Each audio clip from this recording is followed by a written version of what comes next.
Ontem à noite, na Fox News, o presidente Trump conversou com Sean Hannity para explicar como ele tem tentado conseguir a ajuda de Xi Jinping da China para resolver o problema no Irã.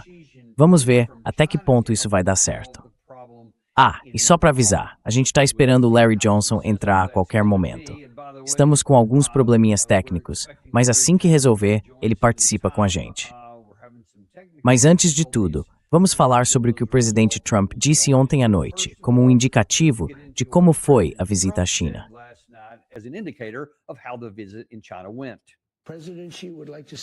O presidente Xi gostaria de ver um acordo sendo feito. Ele realmente gostaria de ver um acordo sendo feito. E ele se ofereceu, disse que se pudesse ajudar de alguma forma, gostaria de ajudar. Ele disse isso, sim. Ele disse isso. E olha, qualquer um que compra tanto petróleo assim, obviamente tem algum tipo de relação com ele.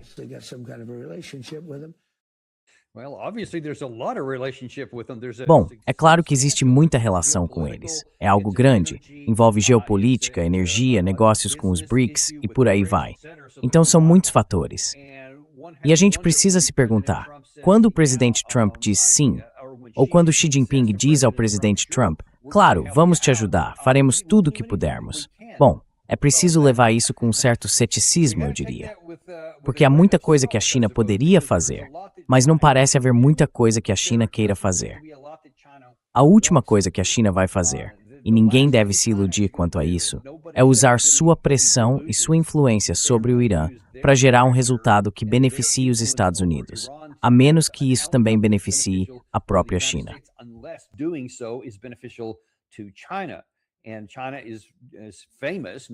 A China é conhecida, não só o Xi Jinping, mas os líderes chineses em geral, e até culturalmente, por serem muito cordiais, por falarem de um jeito educado. Então é preciso ter muito cuidado para perceber as nuances, os sinais, prestar atenção no que dizem os subordinados, o que pode estar sendo dito ali no segundo ou terceiro escalão, entre os especialistas, para entender melhor o que realmente está sendo comunicado. Mas a gente ouviu de muita gente, desde o Lyle Goldstein até vários outros que já mostramos aqui no canal, que a expectativa era de que nada muito grande saísse dessa reunião.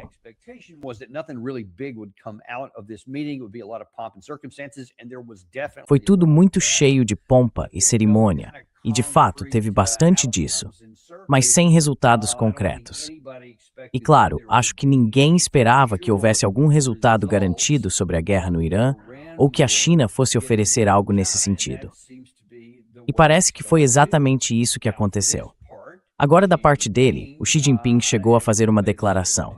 Talvez você tenha visto alguns daqueles vídeos da época em que o presidente Trump desembarcou. Havia muitos jovens e crianças em uniformes chineses na pista, segurando bandeiras dos Estados Unidos e da China, acenando, tudo num clima bem amistoso.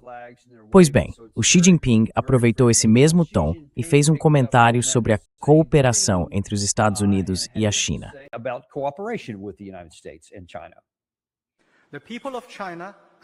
Os povos da China e dos Estados Unidos são ambos grandes povos.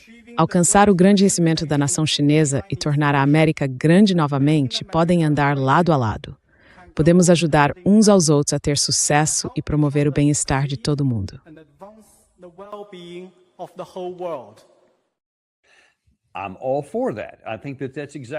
Eu concordo totalmente com isso. Acho que é exatamente o que a gente deveria estar fazendo. Mas a questão é, quem vai se beneficiar com isso? E como é que essa cooperação aparece para os dois lados? Agora, se você perguntar para o lado americano, a gente transformou a China numa mistura de vilã e, ao mesmo tempo, num parceiro econômico necessário. E mesmo assim, o presidente Trump, desde o primeiro mandato, vem reclamando sem parar da China injusta, dizendo que eles se aproveitam da gente, que roubam nossa tecnologia, que nos exploram, e falando do desequilíbrio comercial e de todas essas coisas.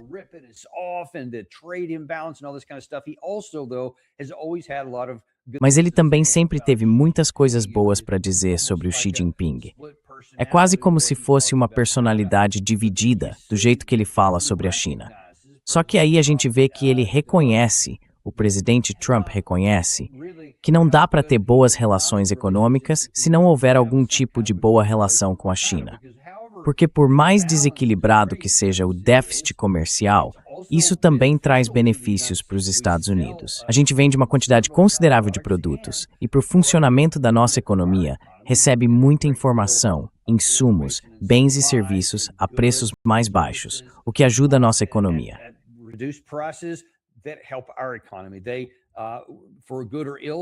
Eles, para o bem ou para o mal, têm uma grande capacidade de manufatura que permite que a gente produza itens para os Estados Unidos usando as capacidades chinesas e depois traga esses produtos para cá.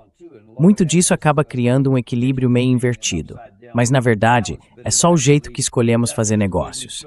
A China, claro, está bem ciente disso. Eles precisam equilibrar as necessidades do próprio país e dessa população enorme, de 1 bilhão e 400 milhões de pessoas, mantendo a economia funcionando e, ao mesmo tempo, preservando boas relações com os Estados Unidos. E tudo isso também depende do que vai acontecer com a guerra no Irã, porque é muito importante para a China resolver essa questão, já que uma parte significativa do petróleo deles vem de lá.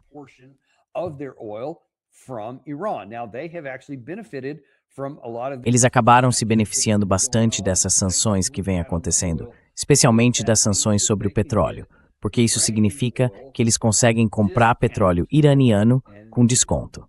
E se tudo for resolvido por lá, e se os bloqueios dos dois lados forem suspensos, dá para imaginar que o preço do petróleo vai voltar ao valor normal no mercado internacional. E principalmente, se a gente conseguir resolver isso sem precisar reiniciar a guerra, seria ótimo. Seria ótimo para nós e para muita gente no Oriente Médio. Mas aí também vai ser um problema para a China, porque eles não vão mais conseguir esse petróleo com tanto desconto.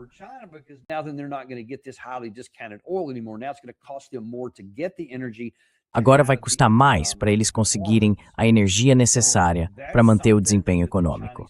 Então, isso é algo que os chineses precisam administrar com muito cuidado. E dá para imaginar que eles não estão exatamente com pressa para resolver tudo de uma vez. Eu acho que eles, com certeza, não querem que a guerra volte. Eles querem que o petróleo continue chegando.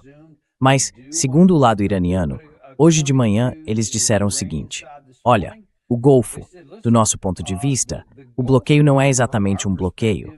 Vamos permitir que as coisas saiam, só precisam coordenar isso com a gente.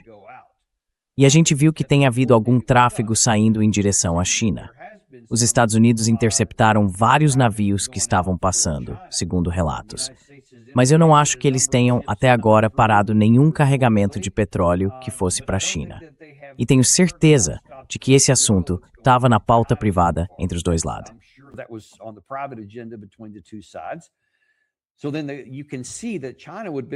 Então dá para ver que a China tem vantagem em manter as coisas como estão, porque o petróleo que ainda passa não é nas mesmas quantidades.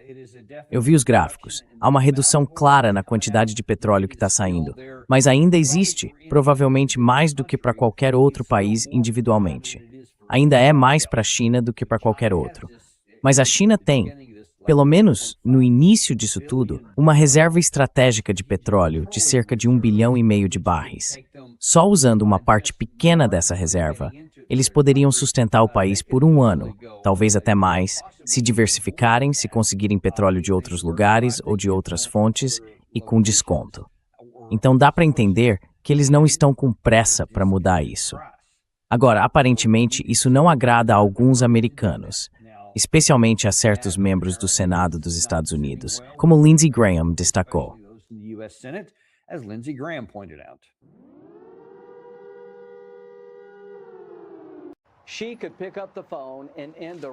Xi poderia pegar o telefone e acabar com a guerra entre a Rússia e a Ucrânia.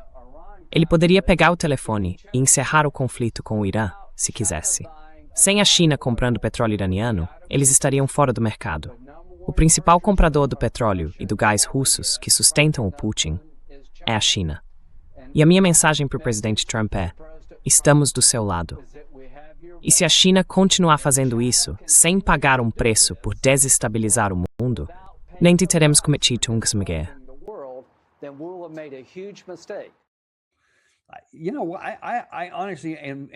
Sabe, sinceramente, eu tô tendo dificuldade de entender, mesmo tentando pensar no estilo do Lindsey Graham. Do que exatamente ele está falando quando diz se a China parar de atrapalhar o mundo? Porque a China não começou a guerra no Oriente Médio. A China também não começou a guerra entre a Rússia e a Ucrânia. A Rússia foi quem iniciou isso fisicamente, em fevereiro de 2022. Mas a gente acendeu o pavio dessa história e começou o processo lá atrás, ainda em meados dos anos 90, quando começamos a expandir a OTAN. Depois, em 2008, quando dissemos que iríamos trazer a Geórgia e a Ucrânia para dentro da OTAN. O golpe de 2014 dentro da Ucrânia, e depois a declaração, poucos meses antes disso. Não, a Ucrânia vai entrar na OTAN sim, e ninguém vai nos dizer o contrário, por aí vai. Tudo isso faz parte da mesma sequência.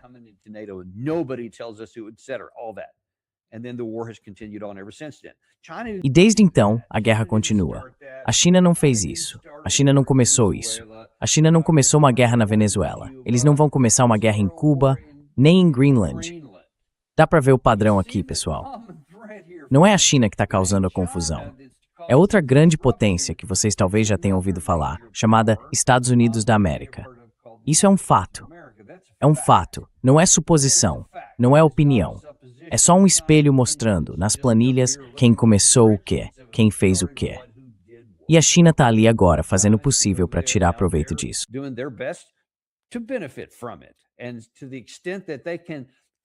E na medida em que eles conseguem comprar mais energia russa, e ainda por cima com desconto, para eles está tudo bem. Então veja, eles não têm realmente nenhuma motivação para tirar isso da mesa, desde que a situação não escale para algo realmente nuclear. E aliás, hoje à tarde, às 2, a gente vai receber o Scott Ritter, e vamos entrar em mais detalhes sobre algumas dessas últimas novidades. Não perca. Sério, você não vai querer perder a conversa com o Scott Ritter hoje. Ele tem coisas bem interessantes para dizer sobre isso, sobre para onde a guerra entre Rússia e Ucrânia está caminhando agora, especialmente do ponto de vista da China. Para eles, tá tudo bem deixar isso continuar queimando em fogo brando.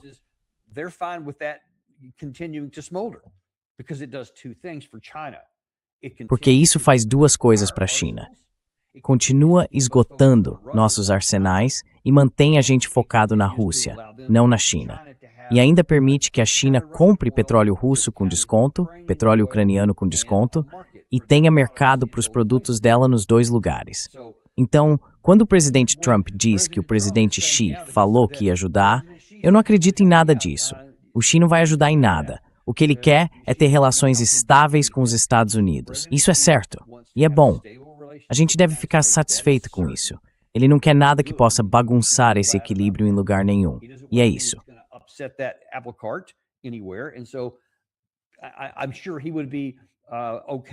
Tenho certeza de que ele ficaria tranquilo, porque mesmo que essas duas guerras terminassem de repente e o sistema global de energia voltasse a um certo nível de normalidade, sem guerra, o preço mundial do petróleo seria pago por todo mundo. E isso significaria mais ganhos para a China. Mas também traria mais atividade econômica em outros países, especialmente se as sanções fossem suspensas tanto contra o Irã quanto contra a Rússia, porque isso fortaleceria as economias deles, aumentaria o poder de compra e eles poderiam comprar mais produtos chineses. Então, a Rússia e a China estariam bem se essa guerra acabasse, se as duas guerras acabassem.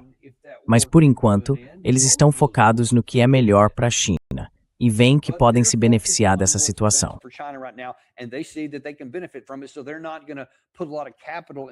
Então, eles não vão investir muito capital, tentando empurrar as coisas para um lado ou para o outro, já que vão se beneficiar de qualquer jeito, aconteça o que acontecer. Eles querem manter boas relações com o presidente Trump. É por isso que a gente vê todas aquelas bandeiras, toda a pompa, o protocolo, até o Xi Jinping dizendo, América em primeiro lugar. Ótimo, estamos totalmente de acordo com isso. Isso funciona bem para todo mundo. Todos podemos sair ganhando. E por aí vai. Esse é basicamente o resumo da cúpula. Mas o Lindsey Graham nunca consegue deixar as coisas como estão. Ele precisa continuar falando bobagem. E aí ele diz, olha, eu só quero que a China seja um país normal.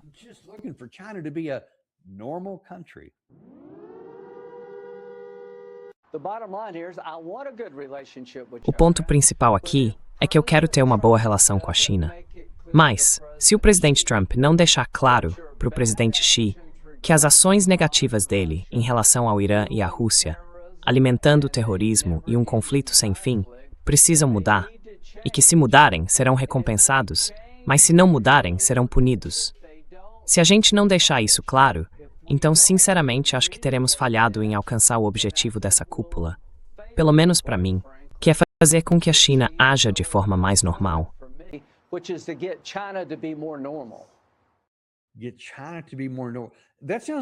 Fazer a China agir de forma mais normal. Isso soa como um acordo de máfia. Tipo, a gente pode fazer do jeito fácil ou do jeito difícil, sabe o que eu quero dizer? É assim que isso soa para qualquer pessoa, e com certeza para qualquer um na China também. Veja bem, o que ele está dizendo é: tudo que eu peço é que vocês façam tudo o que a gente quer, seja do interesse de vocês ou não. Então, para Lindsey Graham, isso é o que ele chama de normal. E é por isso que ele está tão desconectado da realidade. Ele é só um fanfarrão, alguém que a câmera adora porque vive dizendo coisas absurdas. E ele fala o que muita gente desse tipo pensa, especialmente aquela arrogância de muitos nos Estados Unidos, que gostam de dizer, nós somos os manda-chuva.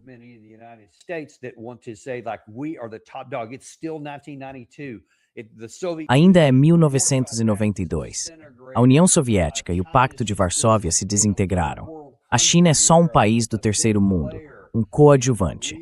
E nós somos a única superpotência global. Eles nunca cresceram, nunca evoluíram mentalmente além de 1992.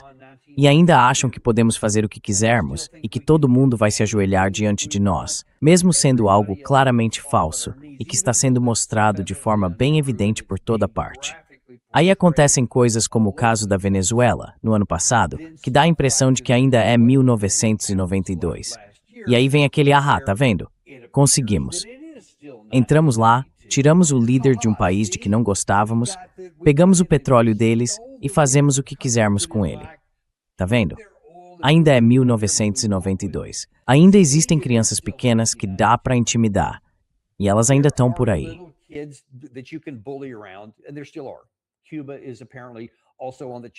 Parece que Cuba também está na mira, como um tipo de bode expiatório para ser atacado pelo valentão da vez. Pelo que dizem, já existem planos concretos para derrubar o governo deles, caso não entreguem o poder de forma voluntária. Do mesmo jeito que tentaram fazer com Maduro, que não jogou o jogo. E agora ele está preso em Nova York. Eles olham para situações assim, e aí você vê o estrago que isso já causou. O que o meu chefe no Defense Priorities, o Ed King, chama de sucesso catastrófico. Aí pensam, funcionou aqui, então vai funcionar também lá no Irã. Pois é, não funcionou. E esse é um dos grandes problemas de gente que pensa como Lindsey Graham e que vive sendo colocada na televisão para falar o que quiser. Eles são completamente imunes à realidade física.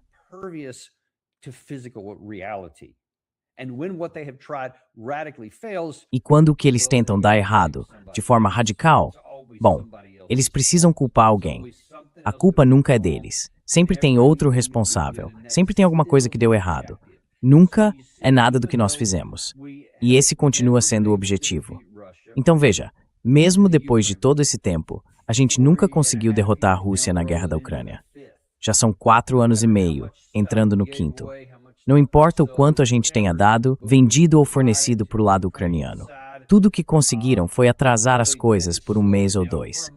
E de novo, a gente ainda vai falar mais sobre o que aconteceu. Mas até agora, nesses 4 anos e 3 ou 4 meses, eu diria, a verdade é que não conseguimos derrotar a Rússia.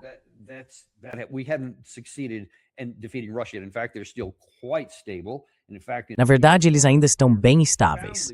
E, na verdade, em muitos aspectos, estão muito mais poderosos do que antes. Mas em vez de reconhecer isso, voltando lá para a transferência de poder de 2014, quando a gente ajudou a tirar um governo legalmente eleito e colocar no lugar o cara que a gente queria, e depois empurrar a OTAN mais para o leste, o que ajudou a preparar o terreno para 2022, eles não reconhecem o fracasso.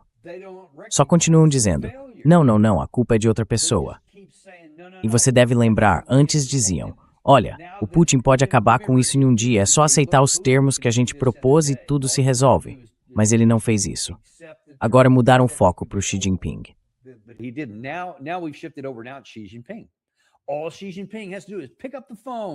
Tudo que Xi Jinping precisa fazer é pegar o telefone e ele pode acabar com a guerra da Rússia contra a Ucrânia. Ele pode acabar com a guerra do Irã contra nós e contra Israel. É só isso que estamos pedindo, que a China haja como um país normal. E eu acho que em muitos aspectos eles são sim um país normal e poderoso, que vai atrás dos seus próprios interesses do jeito que acha melhor. E provavelmente olham com desprezo para ideias como essa. Quando vem a gente literalmente se desmanchando, quando vem nossa economia começando a cambalear, e um presidente que não parece totalmente coerente com o que está acontecendo a cada momento, e que tem declarações e comportamentos radicalmente contraditórios, como aquele seu avô já meio confuso antes de ser levado para casa de repouso, algo assim.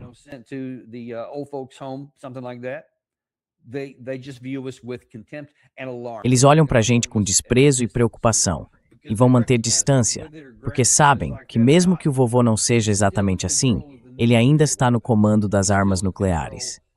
Ele ainda controla uma força armada muito poderosa, com alcance global. Também está à frente de uma economia que, pro bem ou pro mal, ainda é a número 1 ou a número 2 do mundo, dependendo da categoria. E isso não dá para ignorar, porque tudo está interligado. Todas as economias, de um jeito ou de outro, estão conectadas. E se os Estados Unidos caírem, todo o resto vai cair junto, até a China. Não tem como isso não gerar muitos impactos negativos.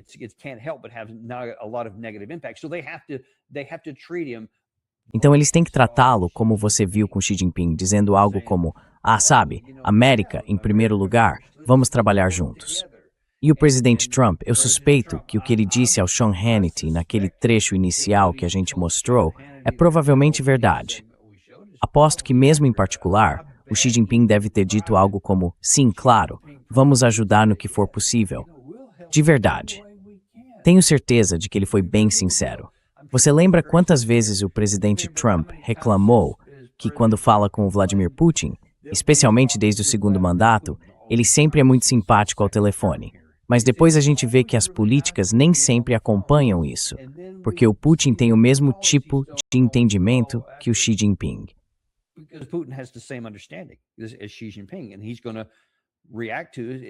E ele vai reagir ao presidente Trump pessoalmente desse jeito, tentando manter ele estável, sem fazer nada maluco, só tentando resistir mais tempo que ele. E eu acho que é isso que os dois estão fazendo, para ver quem aguenta mais, porque ninguém sabe o que vem depois. Mas dá para ver bem claramente que é isso que essas duas grandes potências estão fazendo, e é assim que estão lidando com o presidente Trump.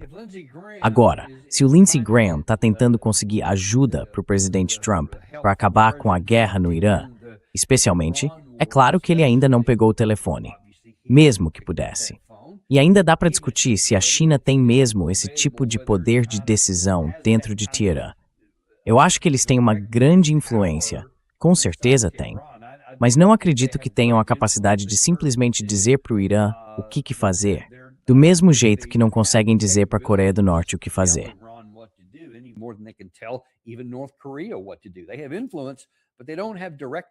Eles têm influência, mas não têm poder de decisão.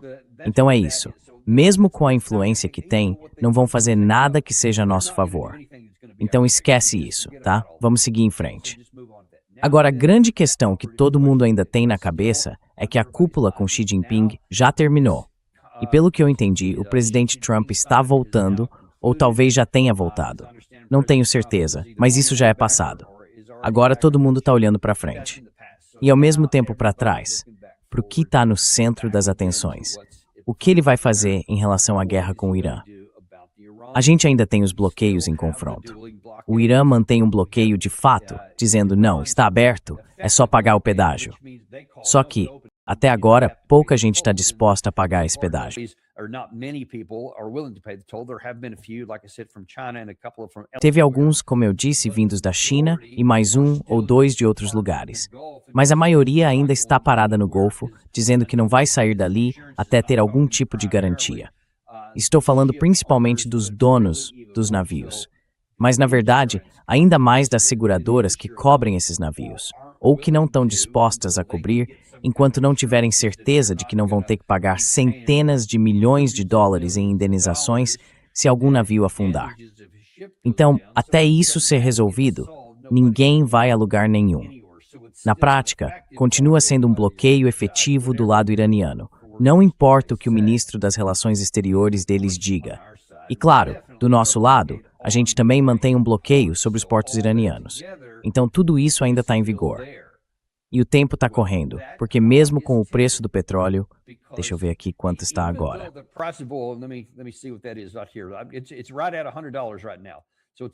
Agora está em torno de $100.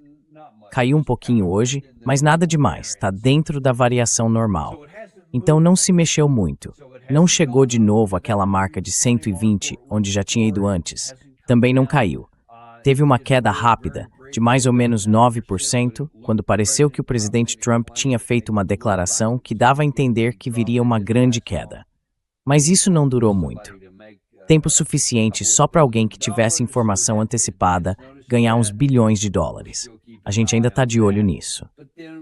Depois, quando ficou claro que não era nada real, que era só uma manipulação de mercado, o preço voltou para perto dos $100.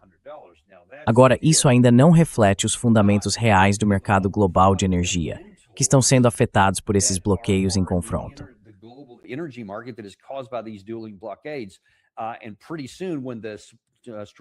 E em pouco tempo, quando as reservas estratégicas de petróleo acabarem ou chegarem a um nível crítico, as pessoas, o país, vão parar de colocar esse estoque no mercado aberto.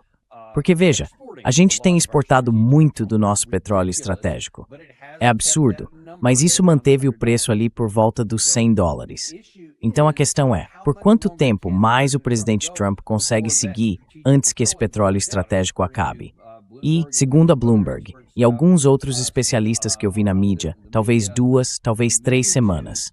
E só. Então há uma pressão de curto prazo sobre o que o presidente Trump vai fazer. Ontem, no programa do Larry Kudlow, a ex-funcionária de Segurança Nacional, Victoria Coates, participou e disse que sabe de uma coisa. Agora seria um bom momento para reiniciar a guerra.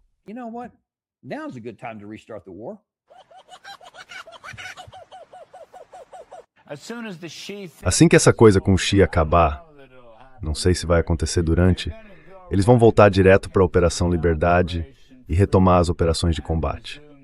Você acha que ele vai esperar? Eu acho que ele vai atacar imediatamente. Concordo. Acho que a ação é iminente. E o que a gente precisa observar, Larry, é o colapso sistêmico da economia iraniana.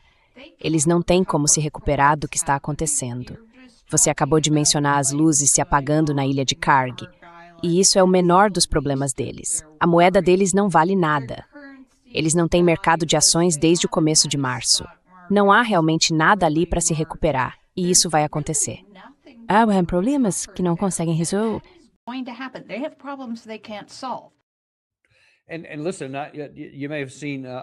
Olha só, talvez você tenha visto o Simon Dixon no nosso programa, falando sobre as finanças e o teatro político, que são a maioria dessas declarações. E cara, isso aqui se encaixa perfeitamente nessa categoria. O que a Victoria Coates está querendo dizer, afinal? Porque alguém diria, sim, vamos voltar para a ação militar, porque eles estão sofrendo economicamente. Então ela realmente acha que a implicação é essa, mesmo sem ter dito abertamente, que basicamente tudo que precisamos fazer é voltar lá, começar a bombardear e pronto, o problema se resolve? Que isso faria a economia deles desabar?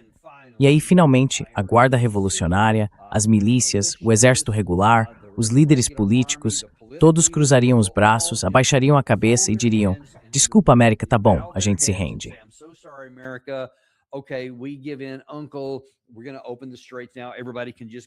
Nós vamos abrir os estreitos agora. Todo mundo pode simplesmente seguir em frente e voltar para fora. Espero que vocês encerrem o bloqueio. Ela acha mesmo que isso vai acontecer? Porque se acha, ou ela é incrivelmente ignorante, ou está mentindo descaradamente. E eu não sei dizer qual das duas é. Mas o que eu posso afirmar com total certeza é que nada do que ela disse é verdadeiro. Ela nem mencionou o fato de que na hora em que for lançada a primeira bomba, o primeiro alvo atingido em Karg Island ou em qualquer outro lugar vai provocar um ataque de retaliação contra países do Golfo, contra ativos militares americanos, aparentemente até contra nossos navios de guerra, em número bem maior do que os que já foram atacados até agora, e, claro, contra Israel. Aparentemente, a gente se importa tanto com Israel, mas está disposto a tomar uma atitude que vai acabar matando ainda mais israelenses.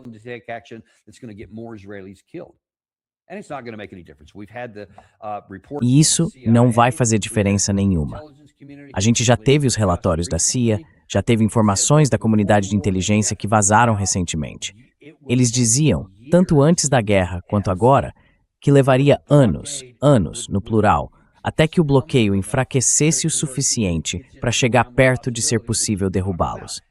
E se alguém pensa, tudo bem, vamos acelerar isso com uma campanha de bombardeios e fingir que eles não vão reagir, nem isso vai funcionar. A gente já viu o que acontece com o Irã.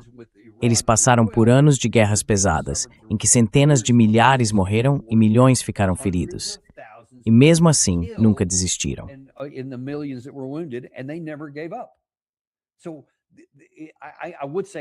Então eu diria o seguinte, por que ela acha que isso vai acontecer agora? E na verdade, eu acho que ela nem acha isso, porque ela não é nada burra. O que significa que ela contando uma história, ela está mentindo. E aí vem a pergunta, por que ela faria isso? Por que defender algo que seria tão catastrófico para os nossos próprios interesses? Algo que quase certamente vai fazer mais americanos morrerem, derramar mais sangue americano, mais sangue israelense e ainda assim não resolver o problema. E pior, vai criar um problema ainda maior, porque agora a gente passa a ter um problema sistêmico, com o bloqueio físico da produção de petróleo por um bom tempo no futuro. E mesmo o processo para tentar consertar isso no futuro nem começaria até que a guerra chegasse a algum tipo de fim. E não vai acontecer do jeito que eles estão imaginando.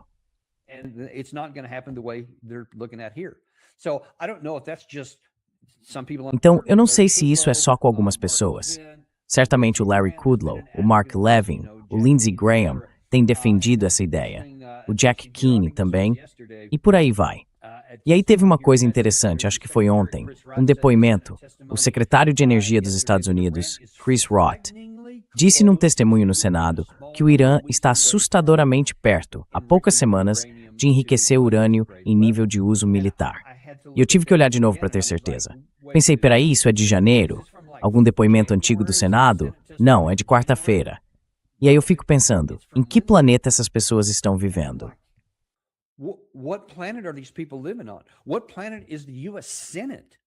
Em que planeta o Senado dos Estados Unidos está vivendo? Do que vocês estão falando? O próprio presidente Trump já disse várias vezes, a gente mostrou aqui no canal, desde que a guerra começou, desde que o cessar-fogo começou, que a Operação Martelo da Meia-Noite destruiu 3 locais nucleares. E todo o material reprocessado, aqueles 60%, mais de 400 quilos, ainda estão lá embaixo, soterrados nas ruínas da montanha. Pelo menos é o que ele diz. E a gente tem imagens de satélite desses lugares. Se eles começarem a cavar, a gente começa a bombardear. Lembra disso? Eu acho que a gente devia fazer isso. Ontem mesmo, eles disseram abertamente que não têm acesso a nada disso, muito menos capacidade de reprocessar em poucas semanas. Então, quando ele fala em ameaça iminente, é exatamente o mesmo argumento que a gente ouviu depois que a guerra começou. Foi por isso que a gente começou. Por causa de angstmotent.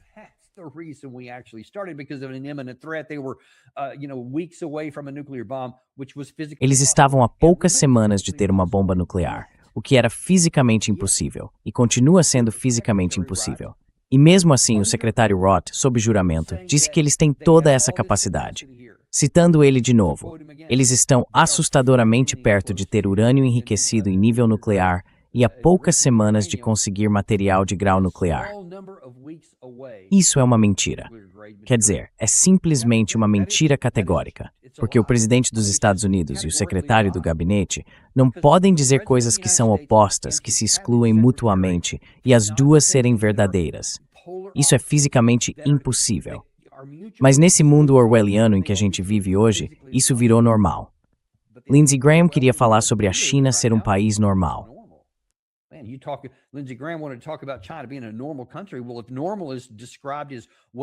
Bom, se normal quer dizer simplesmente o que é mais comum, sem levar em conta se é bom ou ruim, então acho que o novo normal é uma América orwelliana. E a gente está vendo isso acontecer nos mais altos níveis do nosso governo. Pelo menos, eu não consegui assistir aquela audiência no Senado, então não sei se alguém contestou aquilo lá. Mas com certeza, não virou manchete, ninguém comentou nada, ninguém soou o alarme desde então. A única coisa que eu vi o Senado fazer foi votar de novo para não aplicar a lei dos poderes de guerra. Acho que foi derrotada por um voto. Pelo que parece, o senador Fetterman foi mais uma vez quem deu o voto decisivo contra. Então, mais uma vez, o Senado não faz nada do que deveria fazer. Ele não assume sua responsabilidade constitucional, nem mesmo a sua autoridade.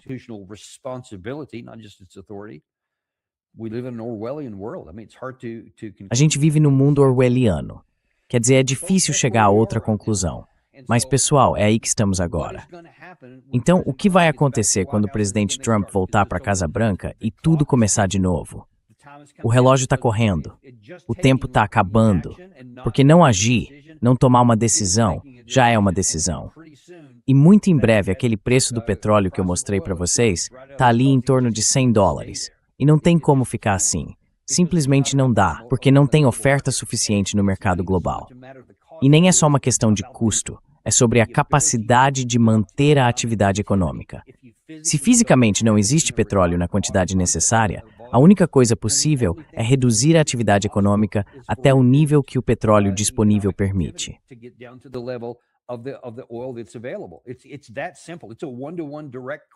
É simples assim.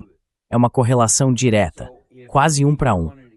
Então, se a gente passar um período mais longo e todas essas reservas estratégicas de petróleo se esgotarem, ou se as pessoas disserem, tudo bem, não vou além disso, e pararem de fazer isso, aí acontece um aumento quase imediato no preço do petróleo. E esse preço não vai cair até que as coisas voltem ao equilíbrio e a oferta aumente. A produção, o PIB, vai até o nível máximo que a oferta disponível permitir. Isso significa que vai haver uma destruição de demanda, no sentido de que você não vai poder dirigir tanto, porque não vai ter tanta gasolina a um preço que caiba no bolso. E é assim que eles trazem o sistema de volta ao equilíbrio.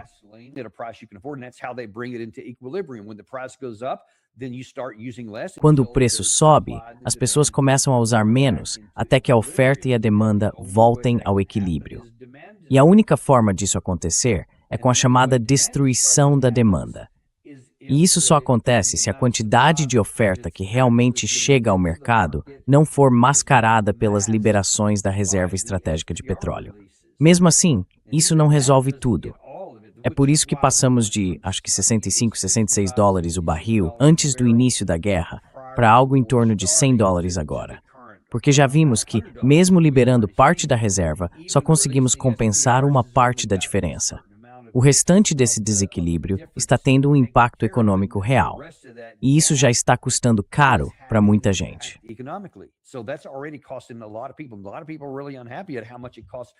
Muita gente está bem insatisfeita com o quanto está custando encher o tanque de gasolina. E isso é agora. Quando esse aumento acontecer, pessoal, não vai ser $5 o galão. Vai ser $6, $7 o galão. E isso é só para gasolina. Aí você fala do diesel, que também está caríssimo. E claro, tudo depende desses trens de carga, desses caminhões enormes de 18 rodas, dos navios no mar. Quer dizer, tudo que é transportado de um lugar para o outro depende basicamente de diesel. Então, se o custo para mover qualquer coisa aumenta, isso significa, de novo, que vai haver uma queda na demanda, o que reduz a atividade econômica, e isso acaba elevando o preço de tudo. Ou seja, a inflação vai subir.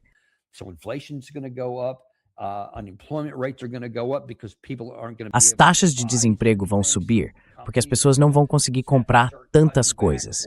Então as empresas vão ter que começar a cortar gastos ou até fechar as portas. E isso é um efeito que vai se acumulando. E claro, uma das coisas a que eu sempre volto, que é fundamental, a gente teve o Mike Adams aqui, o Health Ranger, e ele falou sobre isso, que já estávamos em grande risco de insuficiência alimentar em muitos países ao redor do mundo. Já existem alguns lugares que, mesmo que tudo se reabra de forma ideal, e volte a funcionar plenamente agora, ainda assim, em algumas regiões do planeta, neste outono, já haverá risco de insegurança alimentar e até de fome.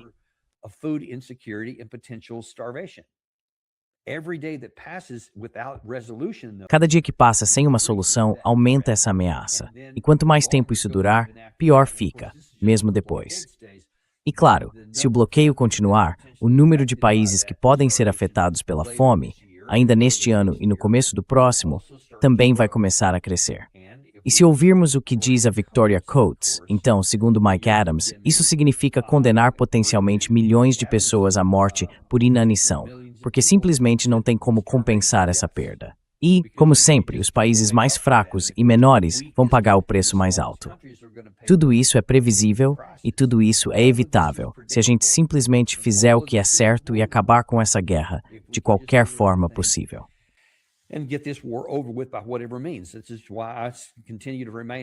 É por isso que eu continuo defendendo que o presidente Trump seja ele mesmo, declare vitória e diga algo como: eu destruí a marinha deles, destruí a força aérea, destruí o que quer que seja, todas essas coisas de produção, todas essas fábricas na superfície. Tudo bem, você fez isso. Agora sai de cena. Sim, vai levar umas 2 décadas para eles reconstruírem tudo. Mas se fizerem de novo, a gente volta. Você pode dizer o que quiser. Todo esse material ficou embaixo, então eu também não conseguir uma arma nuclear. E se começar a cavar, está tudo de novo.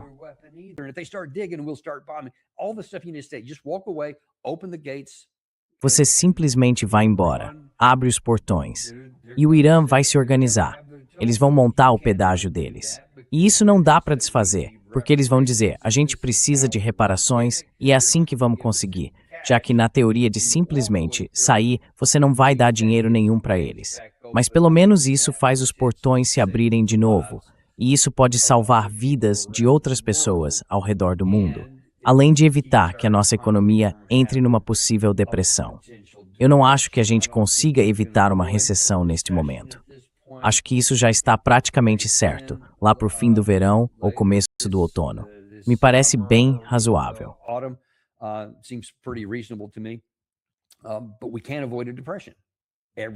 Mas a gente pode evitar uma depressão.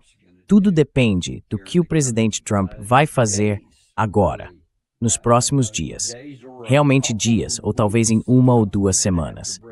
Então alguma coisa vai ter que mudar bem rápido, senão esses problemas começam a se consolidar e o preço do petróleo vai disparar. E aí vamos ver quais serão as implicações políticas disso. O presidente Trump faz aquele, digamos, truque do taco, quando ele muda de posição, se afasta e diz algo otimista, geralmente quando certos indicadores, como o rendimento do título de 10 anos, chegam a um certo nível, ou quando o preço do petróleo atinge um determinado patamar. Acho que é por volta de 120. Parece ser o ponto que dispara a reação dele.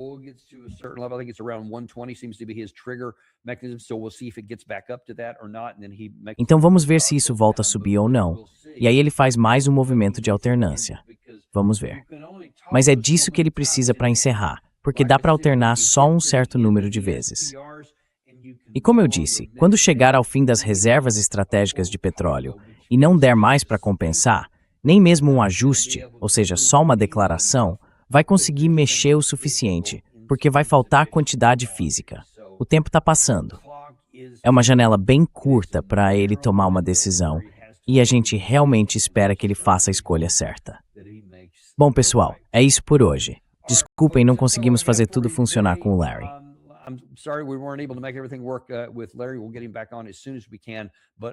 A gente vai trazê-lo de volta assim que der.